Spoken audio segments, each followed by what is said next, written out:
Hello friends, welcome to SSC coaching centre. दोस्तों, आज के वीडियो में नंबर एनालॉजी के क्वेश्चन लेकर के आया हूं और मैं आपको बता दूं, नंबर एनालॉजी का क्वेश्चन जितना आसान दिखता है उतना आसान होता नहीं। अब यहां पे स्क्रीन पे एक क्वेश्चन लिखा हुआ है 6, 15, 35 क्वेश्चन मार्क। आपको करना है 1 मिनट से कम समय में। तो आप कैसे कर पाओगे भाई? क्योंकि एग्जाम की तैयारी अगर आप कर रहे हो तो आपकी स्पीड होनी चाहिए। कोई भी सवाल हो उसे 1 मिनट से कम समय में करना है। अब 6 से 15 का रिलेशन आप बनाओगे, फिर 35 से बनाओगे कि यहाँ पे कुछ रिलेशन ऐसा बन जाए कि हमारा आंसर हमको मिल जाए। लेकिन जब आप यहाँ पे देखोगे कि ये 6 से 15 कैसे बनेगा, या तो 6 में 9 जोड़ दें आप। अगर मैं 35 में 9 जोड़ूंगा तो 44 बनेगा, जो कि ऑप्शन में नहीं है। लेकिन यहाँ पे आप फैक्टर कर सकते हो। देखिए ये 6 है ना, 6 को आप क्या लिख सकते हो? 2 गुने 3 लिख सकते हो। 15 को क्या लिख सकते हो? 3 गुने 5 लिख सकते हो। 35 को क्या लिख सकते हो? 5 गुने 7 लिख सकते हो। बिल्कुल वैसे ही फैक्टर यहां पे आ जाएंगे। अब यहां पे आप देख लीजिएगा कि क्या संख्या का रिलेशन हमारा बन रहा है। यहां देखो, जो लास्ट है वो यहां फर्स्ट है, यहां जो लास्ट वो यहां फर्स्ट, तो यहां जो लास्ट वो यहां फर्स्ट हो जाएगा। इतना तो कंफर्म हो गया, ठीक है। दूसरी बात ये है, अगर आप इन दोनों में देखोगे अंतर 1 का है, इनमें देखोगे 2 का है, इनमें भी देखोगे 2 का है, तो यहां कितने का अंतर आएगा? 1 का आएगा या 2 का आएगा, ठीक है। अगर आपने इसमें थोड़ा सा भी ध्यान लगाया होगा तो आपको यह पता लग जाएगा कि जो मल्टीप्लाई हो रहा है वो प्राइम नंबर में हो रहा है। किस में हो रहा है? प्राइम नंबर में। क्योंकि 2 सबसे छोटा प्राइम है, 2 के बाद में जो प्राइम नंबर आता है 3, तो 2 का मल्टीप्लाई जस्ट उसके अगले प्राइम नंबर से हो रहा है। 3 का मल्टीप्लाई जस्ट उसके अगले प्राइम नंबर से हो रहा है। 5 का मल्टीप्लाई जस्ट उसके अगले प्राइम नंबर से हो रहा है। तो 7 का मल्टीप्लाई जस्ट उसके अगले प्राइम नंबर से हो जाएगा। तो 7 के बाद में जो प्राइम नंबर आता है वो होता है 11। तो 7 का मल्टीप्लाई 11 से होगा, तो यहां पे आंसर आ जाएगा 77, जो कि हमारे सी ऑप्शन में है। ठीक है, समझ में आ गया ना सभी को? अब देखते हैं अगला सवाल। अगला प्रश्न है 24 का रिलेशन अगर आप देखेंगे तो बहुत बड़ी संख्या 416 से है, तो 46 का रिलेशन किस संख्या से बनेगा? देखिएगा, आपको अच्छे से पता है कि आपके पास ये 2 है और ये 4 है। अगर इस 2 का आप अलग स्क्वायर करेंगे, इस 4 का आप अलग स्क्वायर करेंगे, तो आपको आंसर मिल जाएगा। क्योंकि 2 का स्क्वायर होता है 4 और 4 का स्क्वायर होता है 16। देखो 416 मिल गया आपको। बिल्कुल सेम लॉजिक यहां पे लगा दो। 4 का स्क्वायर कर दो, 6 का स्क्वायर कर दो। 4 का स्क्वायर 16, 6 का स्क्वायर 36, तो 16 36 किस ऑप्शन में है भाई? 16 36 पहले ही ऑप्शन में है। बिल्कुल इसी तरीके से आपको तैयारी करनी है कि देखते ही क्वेश्चन की जो लॉजिक है ना वहां तक आप पहुंच जाएं और आपको 1 मिनट से कम समय में आपको आंसर मिल जाए। अब देखते हैं अगला सवाल। अगला प्रश्न है 36, 324, 49 क्वेश्चन मार्क। जिन बच्चों को स्क्वायर याद है उनको पता है कि ये 6 का स्क्वायर है, ये 18 का स्क्वायर है, ये 7 का स्क्वायर है, और यहां पे जो संख्या आएगी वो भी स्क्वायर की फॉर्म में आएगी। अब आपको ये बात अच्छे से पता है कि ये किसी भी संख्या का स्क्वायर नहीं है, ये भी किसी संख्या का स्क्वायर नहीं है, ये भी किसी संख्या का स्क्वायर नहीं है। एक ही संख्या मेरी ऑप्शन में ऐसी है जो स्क्वायर है, ठीक है। 441 स्क्वायर है, जो कि 21 का।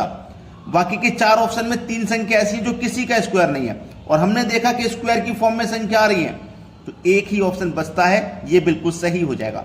अब आप कहोगे सर और भी ऑप्शन होते स्क्वायर में तो हम कैसे करते? बिल्कुल सही बात है। अब 6 का स्क्वायर के बाद हमने किया 18 का स्क्वायर, यानी कि 6 का 3 गुना। तो हम यहां पे भी क्या करेंगे भैया? 3 गुना। तो 7 का 3 गुना 21 का स्क्वायर करेंगे भाई। यहां 3 गुना किया तो यहां भी 3 गुना, तो 7 का 3 गुना 21, तो 21 का स्क्वायर करेंगे, जो कि 441 होता है। समझ में आ गया होगा? अब देखते हैं अगला सवाल। अगला प्रश्न है 24, 60, 210 क्वेश्चन मार्क। ये प्रश्न बहुत इंपॉर्टेंट है। अगर आप इसके आगे वेरी वेरी इंपॉर्टेंट लगा लेंगे ना तो बहुत अच्छा रहेगा। वेरी वेरी इंपॉर्टेंट लगा के सेव कर लेना इस क्वेश्चन को। 24 का रिलेशन 60 से है, तो 210 का रिलेशन किस संख्या से बनेगा? देखिएगा, हम ये 24 कैसे बना सकते हैं। अगर मैं 3 का क्यूब करूं और उसमें से माइनस कर देता हूं 3 को, 3 का क्यूब 27 होता है, और माइनस कर दिया मैंने 3 को, तो 27 में से 3 को माइनस कर देंगे 24 बन जाएगा ये वाला। बिल्कुल ऐसे ही ये 60 है ना, मैं देखिए क्या कर सकता हूं, यहाँ 4 का क्यूब माइनस 4, जिस संख्या का हम क्यूब कर रहे हैं उसी को माइनस कर रहे हैं, याद रखना। 3 का क्यूब किया तो 3 को माइनस, 4 का क्यूब किया तो 4 को माइनस। 4 का क्यूब होता है 64, माइनस कर देंगे उसमें से 4 तो आपको मिल जाएगा 60। बिल्कुल ऐसे ही यहां पे आ जाओ, आप यहां पे करोगे 6 का क्यूब माइनस 6, 6 का क्यूब होता है 216, माइनस 6 करोगे तो आपको मिलेगा 210, जो कि ये रहा। अब देखिएगा यहां 3 के बाद 4 का किया तो यहां 6 के बाद 7 का करेंगे, 7 का क्यूब माइनस 7, 7 का क्यूब 343, माइनस करेंगे 7 तो कितना आ जाएगा 336। देखिए किस ऑप्शन में मिलेगा, सी ऑप्शन में मिल जाएगा। ये आपके प्रश्न का बिल्कुल सही जवाब है। क्लियर है ना सभी को। अब देखेंगे अगला सवाल। अगला प्रश्न है 49, 16, 169 क्वेश्चन मार्क। अब देखिएगा पहले के जैसे क्वेश्चन आ गया, सभी संख्या स्क्वायर में है। ये 7 का स्क्वायर, ये 4 का स्क्वायर और ये 13 का स्क्वायर, तो यहां जो संख्या आएगी वो भी स्क्वायर में ही आएगी। तो स्क्वायर में ही जब आएगी तो हमें ये पता है ये किसी संख्या का स्क्वायर नहीं होता, ये भी नहीं होता, ये भी नहीं होता, एक ही ऑप्शन है जो स्क्वायर बनता है, वही आंसर हो जाएगा। लेकिन अगर और भी ऑप्शन स्क्वायर में दिए जाते तो कैसे करते। देखिए 7 के बाद हमने क्या किया है, 4 का स्क्वायर मतलब -3 किया, 7 में से -3 किया 4। बिल्कुल ऐसे ही यहां पे 13 में से -3 करेंगे तो 10 आ जाएगा, और 10 का अगर आप स्क्वायर करते हो तो 100 हो जाएगा। समझ में आ गया ना सभी को प्रश्न। अब किसी को कोई भी समस्या नहीं होगी इस सवाल में। अब देखते हैं अगला प्रश्न। अगला प्रश्न है यहां पे आप देखोगे 49, 81, 100, यानी कि सभी संख्या स्क्वायर में है। ये आपके पास 7 का स्क्वायर है, ये 9 का स्क्वायर है और ये 10 का स्क्वायर है। अब ऑप्शन में जब देखेंगे तो भाई ये भी स्क्वायर वाली संख्या है, ये भी स्क्वायर वाली संख्या है, ये भी स्क्वायर वाली है। पहले हमने क्वेश्चन देखे थे केवल एक ही ऑप्शन स्क्वायर वाला होता था, लेकिन यहां तो सभी ऑप्शन स्क्वायर में है। तो देखिए कैसे करेंगे। पहले हमने 7 का किया था, 7 के बाद 9 का स्क्वायर मतलब +2 किया है। तो अगर मैं यहां पे भी +2 कर दूंगा तो 10 में 2 प्लस कर दूंगा मतलब 12 का स्क्वायर आना चाहिए, और 12 का स्क्वायर होता है 144। तो यहां जो संख्या आएगी वो 144 आएगी। ये आपके सवाल का सही जवाब है। अब देखेंगे अगला प्रश्न। अगला प्रश्न है 62, 64, 53 क्वेश्चन मार्क। अब 62 से 64 हो गया तो आप ये मत सोच लेना कि यहां पे अगर आप 2 प्लस करके बना लोगे, यहां 2 प्लस करोगे तो भैया यहां पे भी 2 प्लस करोगे तो 53 में 2 प्लस करोगे 55 आ जाएगा, जो कि ऑप्शन में नहीं है। तो ये भूल जाइए, ये तरीका गलत है। इस तरीके से क्वेश्चन नहीं दिया गया है और मुश्किल है दिया भी जाए कभी। तो आपको 62 से 64 बनाना है तो आप कैसे बना सकते हो। देखिएगा आपके पास ये जो 62 है ना, ये 6 और ये 2, यही तो संख्या है। आप इसका आपस में क्या कर लो, अंतर, आपस में अंतर कर लो, यानी कि बड़ी संख्या में से छोटी को घटा दो। तो 6 और 2 का अंतर कितना है, यानी 6 में से माइनस कर दूंगा मैं 2, 6 में से माइनस कर दूंगा 2, कितना आ जाएगा 4, और 4 का अगर आप क्यूब कर दोगे तो आपको ये 64 मिल जाएगा। बिल्कुल वैसा ही यहां पे करो, 5 और 3 का अंतर कर दो तो कितना मिलेगा 2, और 2 का अगर आप क्यूब कर दोगे तो कितना मिलेगा 8। यानी कि जो अंतर आया है उसका क्यूब करना है। यहां पे अंतर मेरा 2 आया है तो 2 का क्यूब करना है, 8 मेरे प्रश्न का बिल्कुल सही जवाब हो जाएगा, सी ऑप्शन। चलिए अब देखते हैं अगला प्रश्न। अगला प्रश्न है 23, 125, 34 और क्वेश्चन मार्क। बहुत अच्छा सवाल है।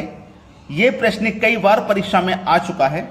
तो यहां पे देखिए क्या रिलेशन हो सकता है, आपका ध्यान देना। अगर ये सवाल पे ध्यान नहीं दिया तो फिर इस तरीके का कोई भी सवाल आप नहीं कर पाओगे, क्योंकि ये वही प्रश्न है जो बार बार परीक्षा में आया हुआ है। चलिए यहां पे अगर मैं ध्यान दूंगा, ये मेरे पास 23 है। 23 मतलब 5 का स्क्वायर -2, क्योंकि 5 का स्क्वायर 25 होता है, -2 करोगे 23।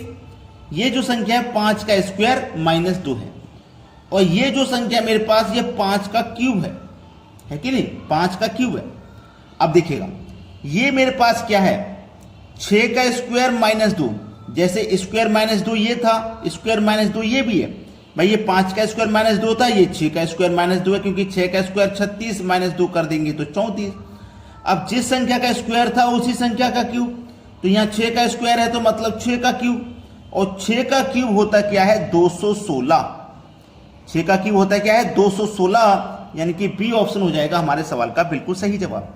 तो अगर अभी तक आपने वीडियो को लाइक नहीं किया तो लाइक कर दो, शेयर नहीं किया तो भाई शेयर कर दीजिए। ठीक है, आज के वीडियो में इतना ही। वीडियो कैसा लगा कमेंट करके जरूर बताइएगा। धन्यवाद।